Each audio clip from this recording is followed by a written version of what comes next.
Bismillahir-Rahmanir-Rahim. The status of Hadeeth in Islam. Through the Quranic and historical perspective. How were Ahadith compiled? How did these Ahadith reach us? What is their status in Deen? What is the mutual relationship of the Quran and Ahadith? Ghulam Ahmad Parwez. Muhammad Aslam Jairajpuri. 12A letter and its response. We wish at the end of the book to summarize all of the arguments which have passed before your eyes in the previous pages. A letter was published on this topic in the first edition of Muhkam-e-Hadeeth, which was written to G.A. Parwez by a knowledgeable friend of his. And after this his response was also written down. We feel that this correspondence is the best way to summarize briefly the discussion in this book. First we will publish that part of this letter which deals with the Quran and Ahadith, and then the response. Revised. Given by Mr. Parwez will be noted. We hope you will find it useful. 12.1 Summary of the letter addressed to Parwez. As far as I have been able to understand, your fundamental arguments are 1. All the principles of Islam should be derived from the Quran.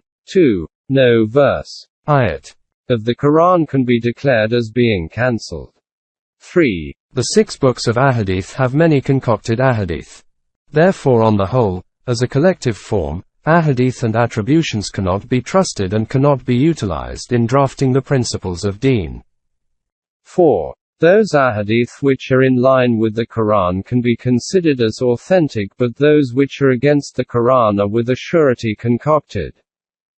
I am in complete agreement with points 2 and 4. As far as number 1 and 3 are concerned, we acknowledge that Rasulullah was the last messenger and no more messenger will come in the future. Then does this mean that from the 6th century A.D. till the day of resurrection, all the principles relating to the needs of mankind which will present themselves in life, including social, political and economic, are given in the Quran? There is no doubt in the fact that for Muslims the Quran is the first source of laws for living, and as far as possible all the laws should be derived from it. However, there are many issues which have arisen or will arise in the future concerning both the individual and collective lives of human beings, for which no specific injunctions are found in the Quran. In my opinion, the function of the Quran is not to formulate laws but to create the lawgivers. The basic principle of Islam is only one, i.e., Tawheed, the oneness of Allah, i.e., monotheism. However, the argument is not about this principle but rather about the laws of life, which can also be called Sharia. Islam has definitely made expedient laws relating to nikah, marriage, talaq, divorce, etc., perhaps because these required immediate attention, or perhaps the Quran wished to present an example of the process of legislation. But for those necessities which appeared later, the Quran has not imposed any limits on legislation. If there was any restriction, then ijtihad, human efforts to make laws, will become meaningless. Therefore, if the Quran does not have laws for all needs and there is permission to formulate laws, then after the Quran light can be drawn from the sayings and actions of Rasulullah. According to the Quran, Rasulullah was familiar with it, and the laws he formulated are to be obeyed by us.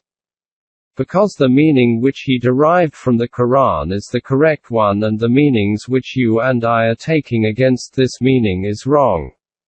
However, whether the solution of a problem is not found in the Quran, or after this even in the sayings and actions of Rasulullah, then it is obvious that the Ummah will have to formulate laws through their own thinking and reasoning. If this is correct, then tell me, where are you going to look for the sayings and actions of Rasulullah? In any case, these will only be found in Ahadith and narratives. Under these circumstances, how can you reject Ahadith? It is true that concocted Ahadith have become incorporated in the 6 books of Ahadith. Imam Bukhari was a human being. And as a human being it is quite possible that he could make mistakes in his selection, but its solution is not that the entire collection of Ahadith should be rejected. If some parts of a human being are not functioning, we do not kill him. I think that it is not possible to evade Hadeeth and attributions. You have yourself done so in Miraj-e-Insaniyat. Just think, if we reject Hadeeth and attributions, then doubts will arise about the Quran itself. After all, this was also made known through attributions that Rasulullah arranged for the compilation of the Quran in its present form. In my view, you and those with the same viewpoint as you, should expend their extraordinary abilities and potentials to find out which of the ahadith contained in the 6 books are not authentic. In this way many old conflicts will be removed and the fear of the risk of new conflicts arising from the total rejection of ahadith will also be erased. Since you reject ahadith, perhaps this is the reason your established principle is that the meanings and interpretations of the Quran should be derived from the Quran only. Your reason for this claim is derived from the Quranic verse, Inna Allama bayanahu. Tell me why from this verse the interpretation cannot be made that this task can be done through human beings. You can see how personal inclinations create particular meanings. You cannot totally absolve yourself from the same accusations which you are leveling against former Mufashrins. Interpreters of the Quran. A common man who is not the holder of revelation has to make use of his own intellect and reasoning. In such a situation, particular difficulties arise in understanding the Quran in certain places where the meaning is not clear. For example, in the whole of Islamic history there has not arisen any difference in the interpretation of Huwallahu Ahad. Contrary to this, there are frequent differences in verses like Lakum Dinukum Waliya Din. If you accept this, then what will be your response to these issues? 1. Are the meanings of all the verses of the Quran as clear as that of Huwallahu Ahad? 2. If the answer is in the affirmative, then why did different opinions arise about these verses, though there was no difference of opinion over Huwallahu Ahad?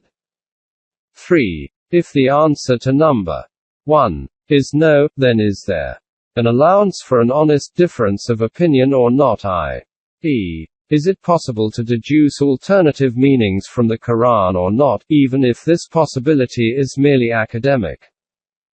4. If there is a possibility of alternative meanings, then will both meanings be correct? Or will one be correct and the other wrong? When both meanings have been derived from the Quran, then what will be the criterion for its validity or rejection? 5. When it is said that the meaning of the Quran should only be derived from the Quran, does this then mean that the meaning of the words of the Quran, for example karma, wine, Maisa, gambling, etc., should be sought from the Quran itself, or from the Arabic books prevalent at that time? If there are several meanings given in these books, then in this situation what method should be adopted? 6. If it is dependent on the Arabic language itself, then would the linguists present at the time of the revelation of the Quran understand it better, or those of today? 7. Does this not mean that to find out the meanings of the Quranic words we should go back to Rasulullah, his companions and followers? Please do not take this as being ancestral worship. I desire that there should be at least some criterion regarding which we can say that the meanings we are deriving are indeed correct. Under these circumstances, my advice is that you should check and assess ahadith and separate the correct ones from the concocted ones. 12.2 The response. It is our conviction, Iman, that the Quran has been sent as a guidance from Allah for the whole of mankind, and its guidance will remain valid till the day of resurrection. It is obvious that in this kind of code of guidance, finer details and sub-clauses for every kind of problem or matter could not be given. Therefore the style of the Quranic guidance is that 1. All the immutable principles have been explained under which all laws can be formulated for a human society, because with the changing times the details of human issues keep changing. Therefore under these principles the sub-clauses which will be drafted will also keep changing with the changing circumstances. Therefore, within these immutable principles of the Quran, the Islamic Ummah of every era will determine their own sub-clauses. In the drafting of these sub-clauses they can make use of those sub-clauses which have been previously drafted, i.e. these sub-clauses will serve as examples for them. 2. For certain matters the Quran has itself defined the sub-clauses. These precedents will remain immutable because nobody has the right to make any changes in the Quran. You say that for those Quranic injunctions for which no sub-clauses have been defined in the Quran, we need to turn to Hadeeth, and if we find sub-clauses from Hadeeth, then we should regard them as immutable till the day of resurrection in the same way as the sub-clauses which have been defined by the Quran itself. I want to understand why the Quran made this distinction in defining the sub-clauses, i.e. why is it that sub-clauses have been laid down for some injunctions whereas for other injunctions the task of defining the sub-clauses was left to Rasulullah? 12.2.1 Why did Allah himself do this? If the sub-clauses determined by Rasulullah had to be followed, and were to remain immutable, just like the sub-clauses given in the Quran till the day of resurrection, then why did the Quran not define these sub-clauses itself? In this way all the sub-clauses would have been compiled and saved in one place. What, could Allah not have done it himself? Was it the fear that doing so would have increased the size of the Quran? The reality of the Quran is that the command, uz zakat, is repeated hundreds of times. Was it not possible for it to state in only one verse that the rate is 2.5%? The Quran has noted the punishment for fornication, sodomy and even for slander. Could not even only 2 words have been written for Kama and Maisa? Drinking and gambling? The Quran has described the entire procedure of ablution in just one verse, even to providing details on tayammum. What does this mean? It has noted all the details regarding the large subject of inheritance in 4 verses in such a concise manner that there is no issue left for which guidance is not available in these orders. Just think that if the Quran had this issue in front, that for example the rate of zakat should remain immutable, then what was the difficulty of mentioning 2.5%? I fail to understand why, if it was the will of Allah that the rate of zakat should be 2.5% till the Day of Judgment, He did not explain this in the Quran Himself. From this we can only reach one conclusion, that it was never the will of Allah that the rate of zakat should remain the same for all times. Whatever you have written means that though it was the will of Allah that the rate of zakat should remain fixed till the day of resurrection, He did not consider it suitable to fix this rate Himself. Instead He left it to Rasulullah to fix it, and the rate fixed by Rasulullah has been declared immutable for all times to come. Now let us proceed forward. You say that if the solution to a problem cannot be found either in the Quran or in the saying or actions of Rasulullah, then in this situation the Ummah will have to make a law by using its own intellect and reasoning. This means that 1. The Quran laid down the sub-clauses of some injunctions and left the other injunctions undefined, so that their sub-clauses could be formulated by Rasulullah. 2. Rasulullah also determined sub-clauses for some commands and left the remainder of the commands as they were. Now the sub-clauses for the remaining injunctions will have to be formulated by the Ummah itself, i.e. Deen was neither completed from Allah's side nor did Rasulullah complete it. Some details were provided by Allah, some by Rasulullah, and the rest of the incomplete part was left to the Ummah. 12.2.2 Incomplete Deen. Just reflect for a moment what kind of concept is created in the human mind from this meaning of deen. If Allah had left the formulation of these sub-clauses to Rasulullah, then what was stopping Rasulullah from formulating sub-clauses for all of these injunctions? This is the point at which the scholars of fiqh come forward and declare that the completion of these types of incomplete orders from Allah and Rasulullah has been completed by the Imams of fiqh. Therefore those sub-clauses of commands which are not available in the Quran or Ahadith should be obtained from these Imams of fiqh. But what if information relating to some issue is not even available from the Imams of fiqh then? Have you noted how many complications the Ummah has fallen into by failing to grasp one principal point of the Quran? And how these complications have produced so much disintegration in thinking and action?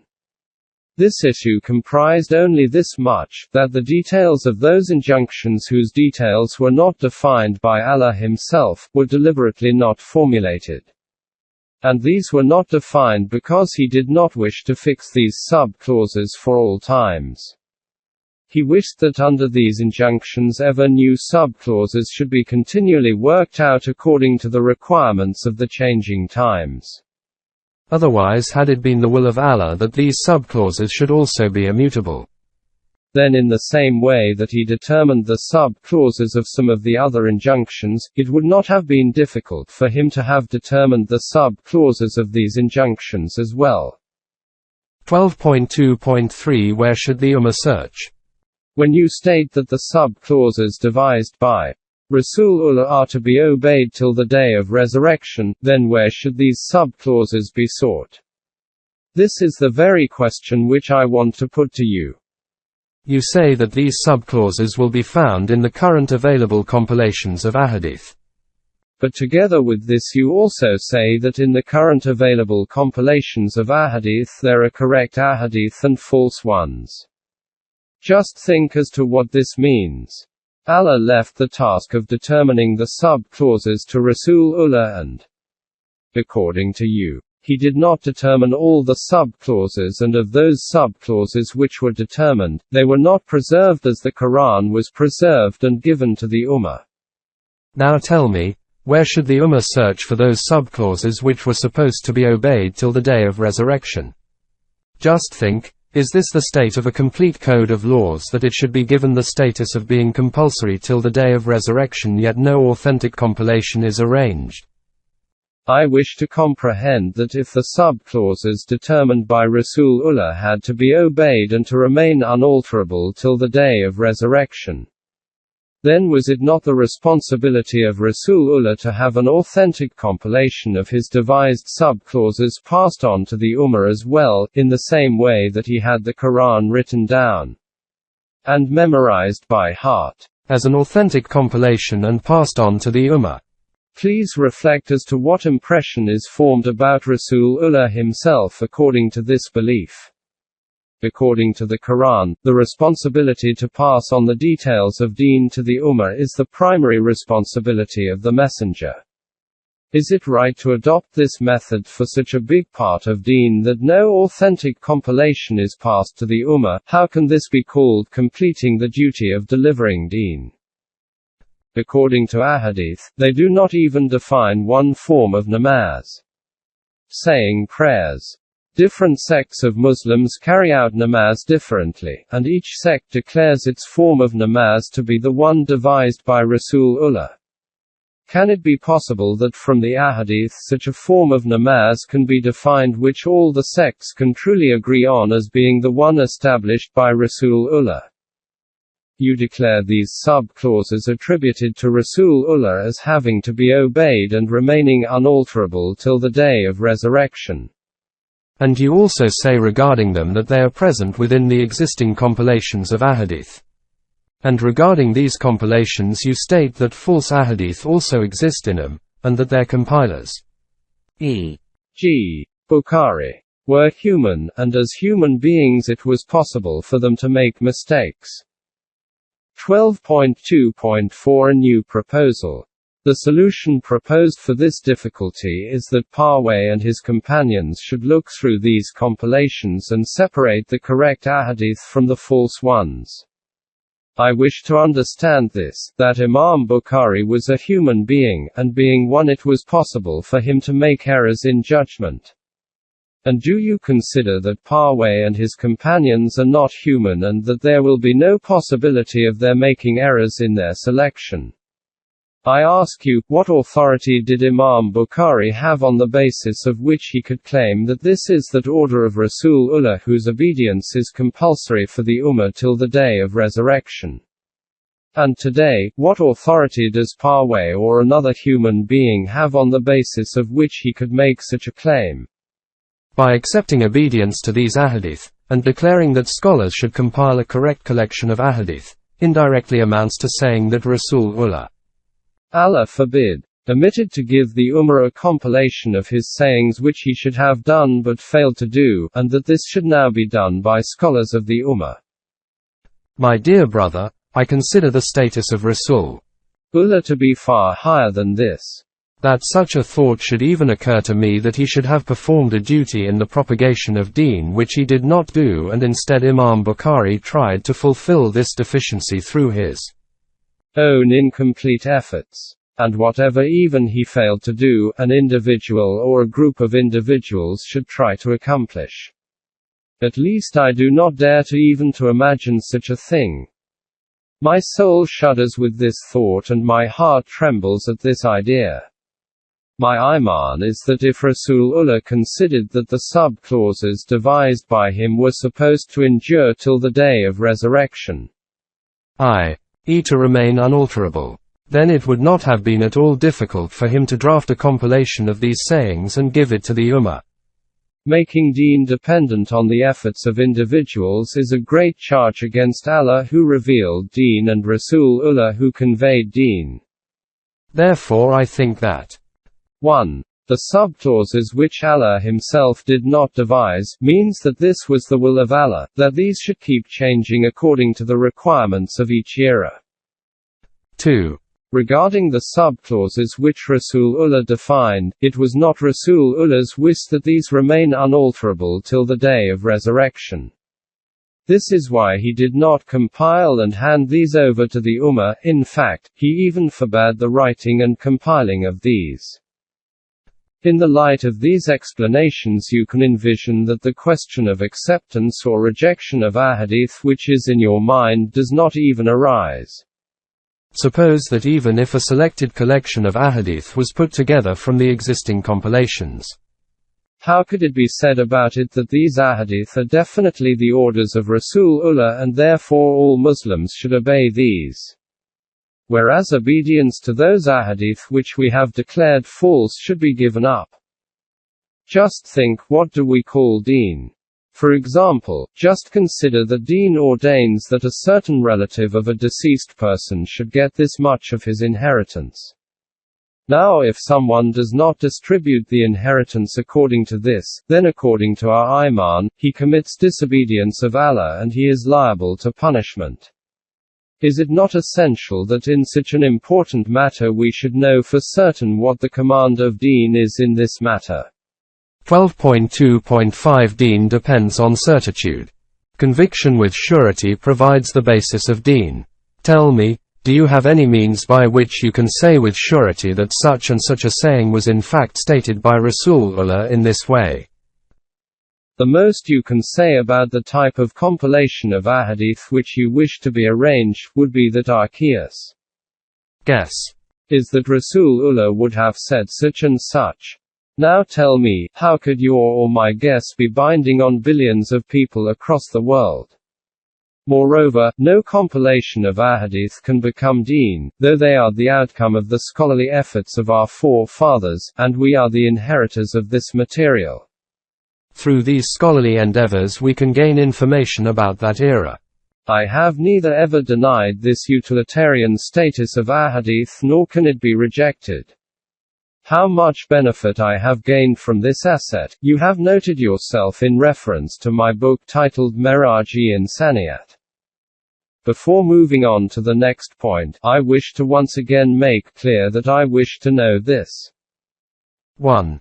Had it been intended to keep all the sub-clauses of all commands unchangeable till the day of resurrection, then why did Allah not determine these himself in the Quran?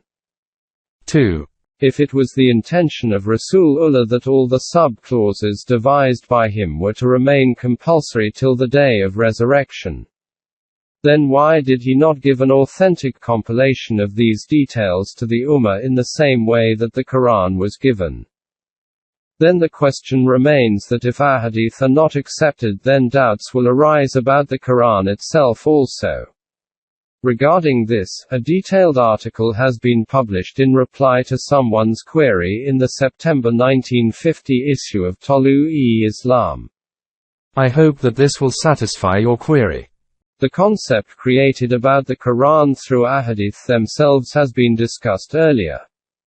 12.2.6 Exposition of the Quran. Your second question pertains to determining the interpretation and meaning of the Quran. It is obvious that in order to understand any book, it is first of all necessary to understand the language of the book. The Quran was revealed in Mubin. Very clear. Arabic. It claims that it is very clear and unambiguous in its meanings. Therefore, from the perspective of its language, there can be no difficulty in understanding the Quran. After the language, let us look at the content of the Quran. In view of the discussion under consideration, the teaching of the Quran can be divided into two parts. One part is related to commandments and the second to knowledge. Since the part dealing with commandments is related to legislation, it is essential therefore that its meanings are clearly defined. It is the claim of the Quran that it establishes its meanings itself, and through tasrif-e ayat, cross-referencing between various verses. It further clarifies this exposition. This is the way I have understood the Quran, and I can say with the fullest of satisfaction from my heart that in this regard neither any difficulty, nor any complication, nor any difference, nor any contradiction remains. I have noted earlier that the Quran mentions some of the commandments as principles only, and in other cases defines the sub-clauses itself. But whether these are principles only, or sub-clauses, the Quranic message comes across in a very clear and defined form in front of us. To convert these commandments into the language of law, and after working out their sub-clauses to implement these, is the responsibility of every Islamic government of its time. 12.2.7 Legislation. The Quran does not leave this to individuals but instead puts it in the hands of the Islamic government, and the interpretation by this government is considered as necessitating obedience by all. For example, you have mentioned khamr, wine, and maisa, gambling. Let us first look at it from the perspective of language. Khamr principally refers to anything which shrouds the intellect, while maisa would mean every one of those things which comes easily to hand without any labor. Now let us look at the practical forms. At the time of the revelation of the Quran, different forms of khamr and maisa were prevalent, the details of which can be found in the literature of that time. From this it can be understood what different forms of these were present in this era. Today some of its forms still exist while others have disappeared, and many new forms have made their appearance. Therefore, if any Islamic government of today declares khamr and maisa as forbidden, it will be necessary for it to spell out clearly both the real and metaphorical meanings and as to which things are included and which forms are exempted. In this regard, the government also can seek help from those details which were devised in former eras regarding these matters. Such a law will be the true interpretation of these words. In this there will be no question remaining of right or wrong, nor of my or your interpretation. As for the part of the Quran concerned with knowledge, obviously as human knowledge advances, the interpretation of this part will keep expanding. The miraculous thing about the words of the Quran is that they serve as a beacon of light and guidance for every era and for all levels of human intellect. 12.2.8 Nubuwwat and Messengerhood. As human knowledge advances, the words of the Quran dealing with the truths of the universe keep on disclosing ever-widening meanings. This is the reason that in every era man can understand the meaning of the Quranic truths according to the level of knowledge of that time. And that is why in this regard the level of understanding of the Quran by any one person cannot be an authority for a compatriot, nor can it be an authority or final word for future generations. As for those meanings of the Quran which Rasulullah explained to the Ummah, he did not compile these and give them to the Ummah. And whatever is attributed to Rasulullah in this regard, its illustration has already been presented. It cannot in any way be called Rasulullah's Quran. Let us once again understand everything which has been said. 1. Those commands of the Quran which are given in a defined form shall be implemented as such. 2. For the commands which are given as a principle, it is the responsibility of the Islamic government of the time to work out the details. 3. The meaning of Quranic knowledge and realities will keep on expanding with the advancement of human knowledge. And this will relate to the intellect and reasoning of individuals. However, no one's understanding will be an authority for anyone else. 4. Now the question remains, what should be done till the re-establishment of an Islamic system? In this regard, my view is that the way the Ummah is following these orders, it should keep on doing so. I myself follow these commands in this way. This is so because no individual or group of individuals has the right to bring changes in these commands or devise a new approach. This right rests only with the Islamic system whose central authority I call the center of the Ummah, as Hazrat Abu Bakr Siddiq was the center of the Ummah in his era. 13 Appendix 1. Some permanent values from the Quran. Permanent values do not change with time and are applicable both at the individual and collective level. The following is not an exhaustive list. Concept of God. The concept of God as revealed in the Quran is an external objective standard for us to follow as far as it relates to the development of the human self. The Quranic concept of Allah helps to develop human self. Do not be like those who forgot Allah and He made them forget their own selves. 59. 19. Existence of the human self. We all have a strong sense of identity and are aware of our existence. We have self-consciousness and the ability to make decisions. Our inner attributes of emotions, thinking, memory etc. help us to live our lives, and in the process we gain experiences which help to develop our self-concept and our sense of being. For further details refer to the book titled, The Life in the Hereafter. What does the Quran say? 39. 41. Equality as a human being. Unity in humanity. At birth we are equal and the same is true when we die. The Quran declares, mankind was one community. 2. 213. Respect as a human being. Every human being possesses a self which has the attribute of free will. This entitles every human being to equal respect, so that there can be no discrimination due to reasons of family, tribe, race, community, nationality, religion, gender, color, language, culture, tradition etc. Verily, we have honored all children of Adam. 17. 70. Freedom. Since every human being is born free, then he or she should remain free. According to the Quran, freedom means that no one can extort obedience from another human being.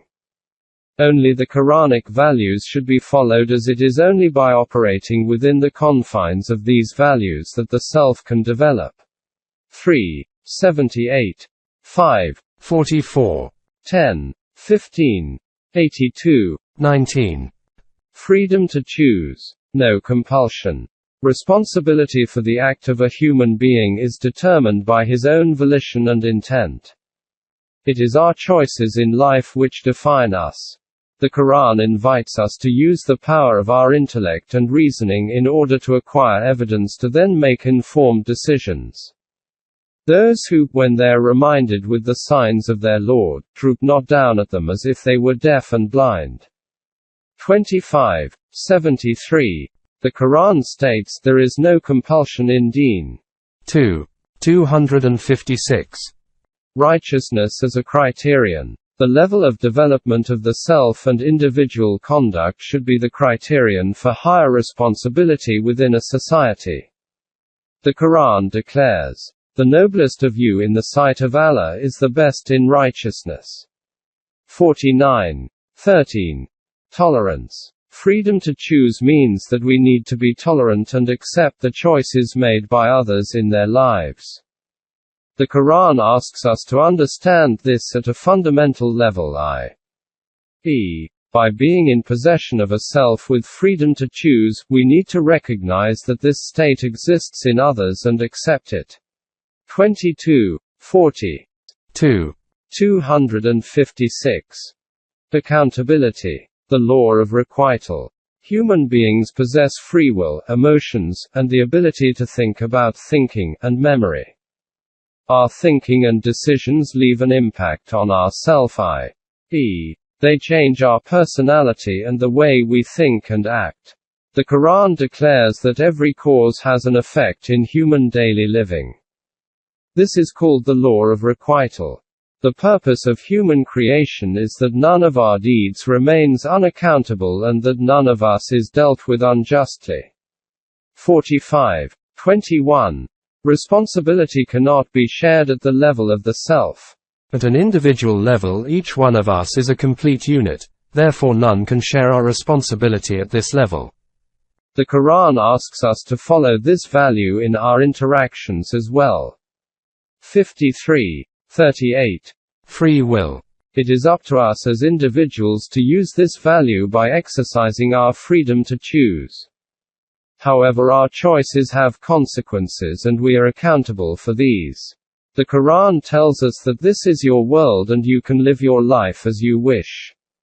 Do what you will. Verily He sees what you do. 41:40.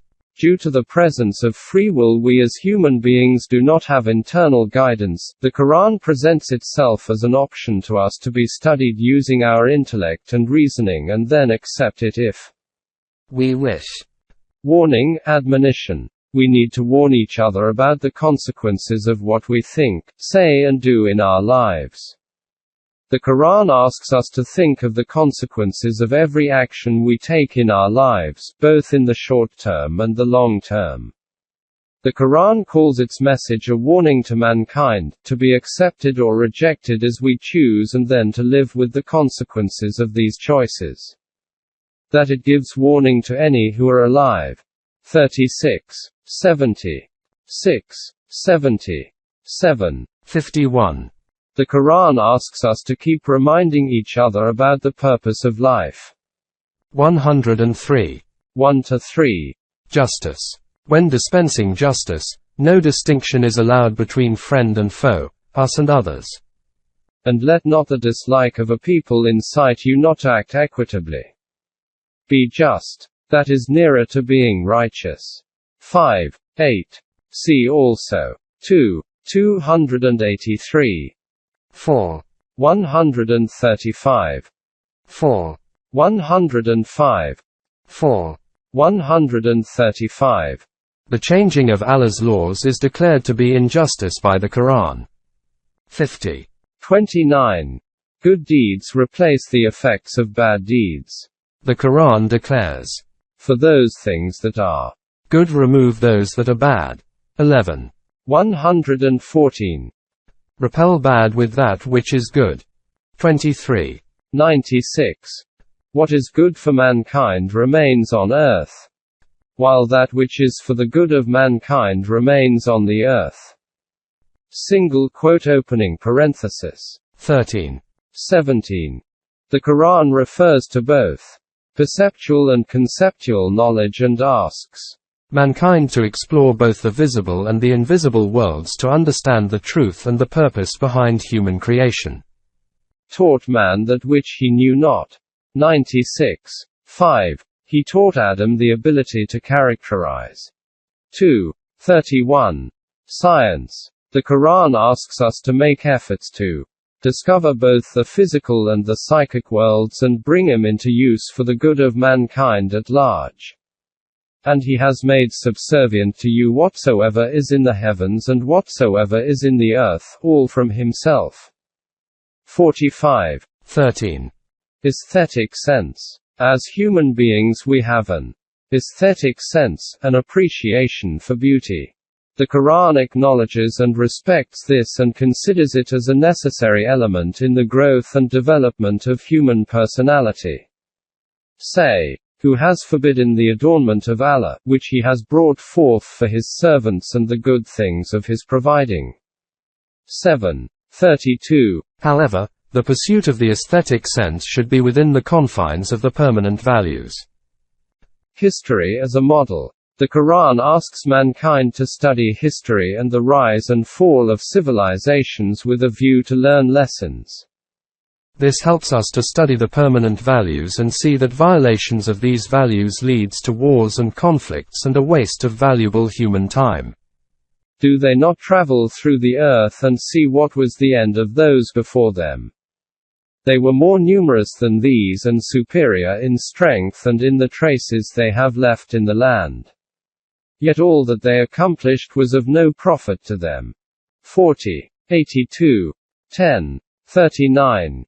Subsistence. Basic necessities for all human beings must be met and an environment should be created for the development of the human self. Meeting the physical needs of the human body is essential before intellectual reasoning and creative activity can be brought into play. This is the reason why the Quran declares that the aim is to establish an economic system in which there is no accumulation of wealth.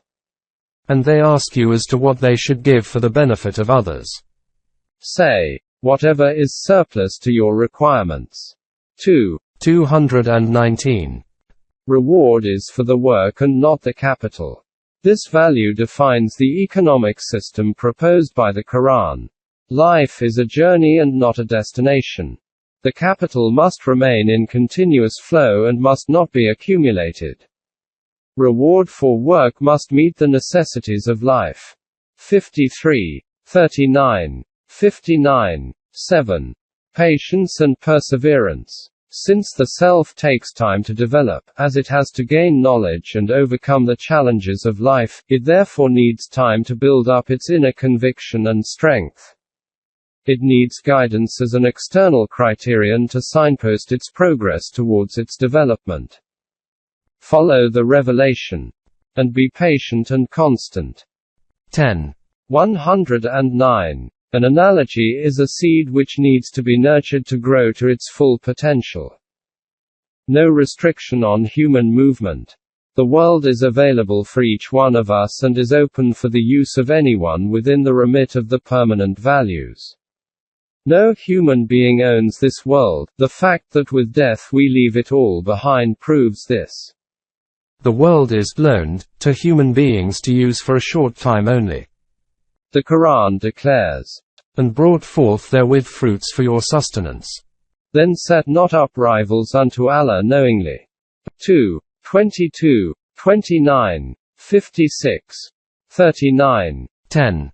Relationships. Human beings need the presence of other human beings within individual relationships, and at the level of community in order to function, grow and develop the self.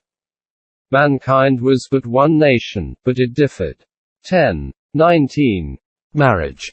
A contract between two equal adult individuals, i.e., man and woman, to live their lives within the confines of the permanent values.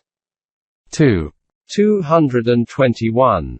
Chastity is one of the permanent values within this context, and the Quran demands observance of this from both men and women. 24. 30-31. Freedom from fear. For free will to operate effectively, there has to be freedom from fear, as this constrains it. The Quran declares that living within the permanent values will eliminate all fears. 2. 38. Freedom from grief. Grief is caused by events affecting human beings within a society. Most events causing grief can be linked directly or indirectly to human actions, g. Economic, wars, oppression, exploitation, slavery, etc. The Quran recognizes this and refers to it in many verses. 2. 38. 3. 138. 12. 84. 15. 77. Death. This is a deadline to remind us that we have a finite time in which to live this life, and our conduct here in this world will define the status of our next life after death.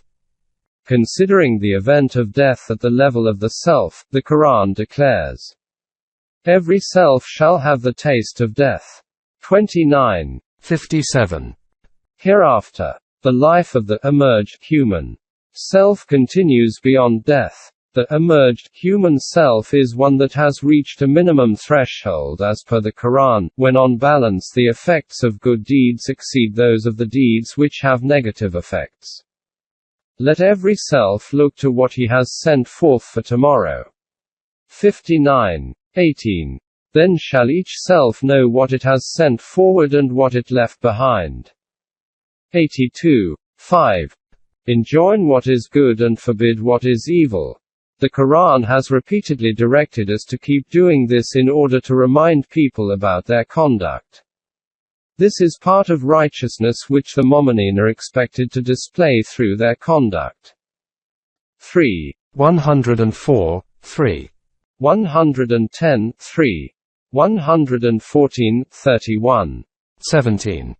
Do not say that which you don't do. Our deeds should be commensurate with our words, O you who believe. Why say you that which you do not? Grievously odious is it in the sight of Allah that you say that which you do not. 61-2-3.